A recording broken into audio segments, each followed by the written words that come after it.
আসসালামু আলাইকুম প্রিয় বন্ধুরা, কেমন আছেন সবাই? তো বন্ধুরা, এখানে দেখতে পাচ্ছেন কিছু ডিজাইনের ফ্রক আছে, যেগুলো আমি নিজ হাতে নিজের ব্রেন থেকে ডিজাইন করে আমি আমার কন্যাদের জন্য ডিজাইন করি।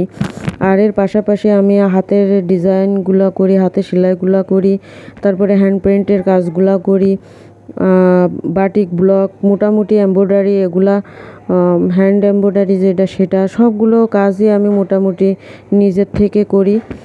আর এগুলোর ভিডিও বা আমার কিছু রান্নাবান্নার ভিডিও, যেগুলো আমি ওই পাড়ার কাকিমাদের মতো কুটনিপানা না করে ঘরে বসে থেকে আমি এগুলো করি, আর আমি সোশ্যাল মিডিয়াতে এগুলো ভিডিও আকারে ছাড়ি।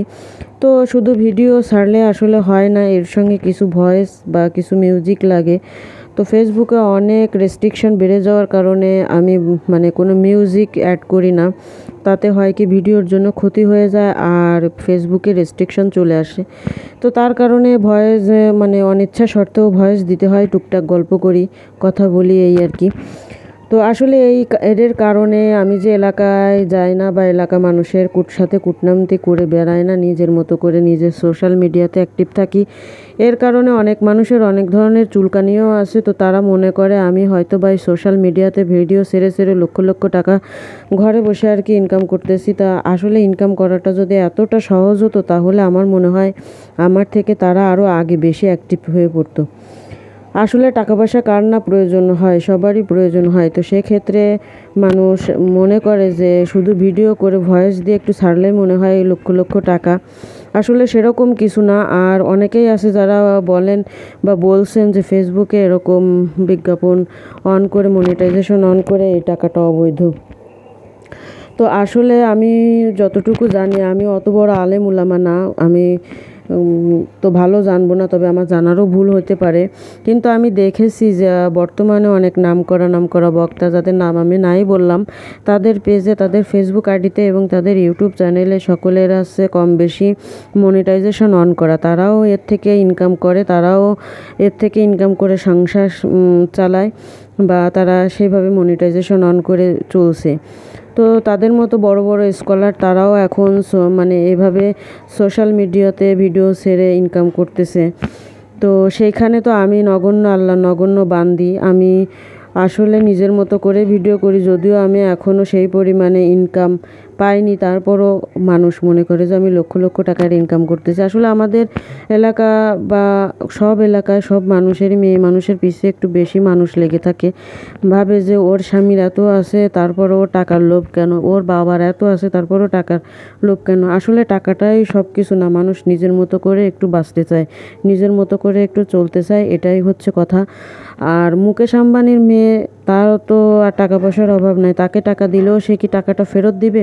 কখনোই দিবে না। টাকার প্রতি সবারই কম বেশি লোভ থাকে, কেউ প্রকাশ করে, কেউ করে না। টাকা কেউ কি কখনো ফেরত দেয়? টাকা কি কেউ কখনো ফেলে দেয়?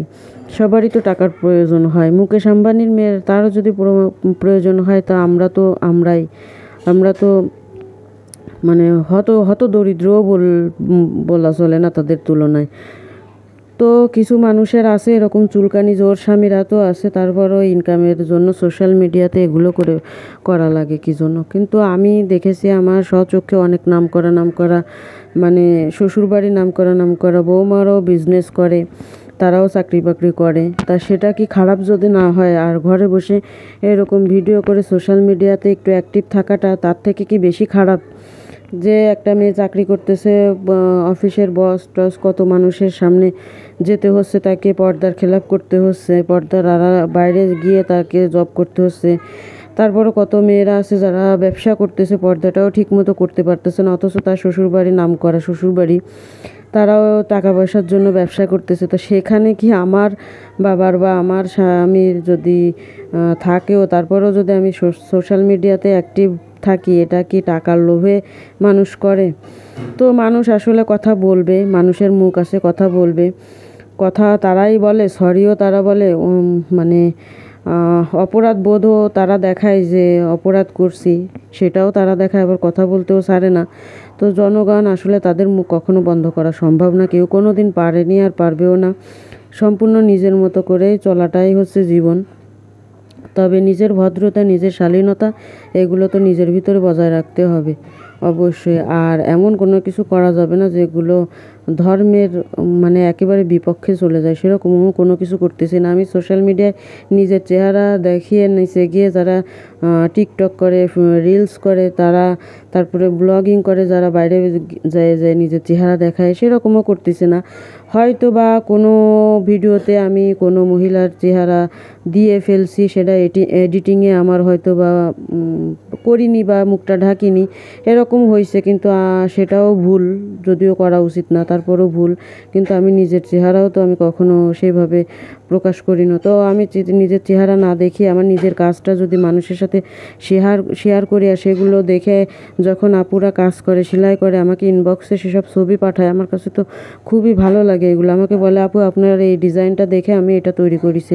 আমাকে ইনবক্সে অনেক আপুরা পাঠায়, তো সেগুলো দেখে তো আমার খুবই ভালো লাগে যে না, আমার কাজ দেখে বা আমার ডিজাইন দেখে কেউ না কেউ করতেছে এবং সে উপকৃত হচ্ছে। এটাই আমার কাছে মানে চাওয়া পাওয়া। আমার রান্না বান্নার ভিডিও এগুলো হচ্ছে একটু দিতে হয়, তাই দিই, কারণ প্রতিদিন একটা টার্গেট থাকে যে এই পরিমাণে ভিডিও ছাড়তে হয়, সেই টার্গেট ফিল আপ করি। কিন্তু আমার মূল কাজ হচ্ছে এই সেলাই, হাতে সেলাই, তারপরে হচ্ছে কি এমব্রয়ডারি, হ্যান্ড পেইন্ট, এগুলোই মূলত আমার মেন কাজ। যেগুলো ডিজাইন বা নকশা কিভাবে করতে হয়, এগুলো আমি ভিডিও আকারে মানুষের সাথে তুলে ধরি। আর সেগুলো দ্বারা আমার অনেকগুলো পেজ আছে, সে পেজে আমার এইসব ভিডিওগুলো ছাড়ি। অনেক আপুরা আছে আমাকে সে কাজ করে করে আমার ইনবক্সে দেখায় যে আপু দেখেন আপনার এই ডিজাইনটা দেখে আমি এটা করেছি। আমার তো খুবই ভালো লাগে, আমার তো কখনো হিংসা লাগে না যে কেন আমার জিনিসটা দেখে কেউ করলো।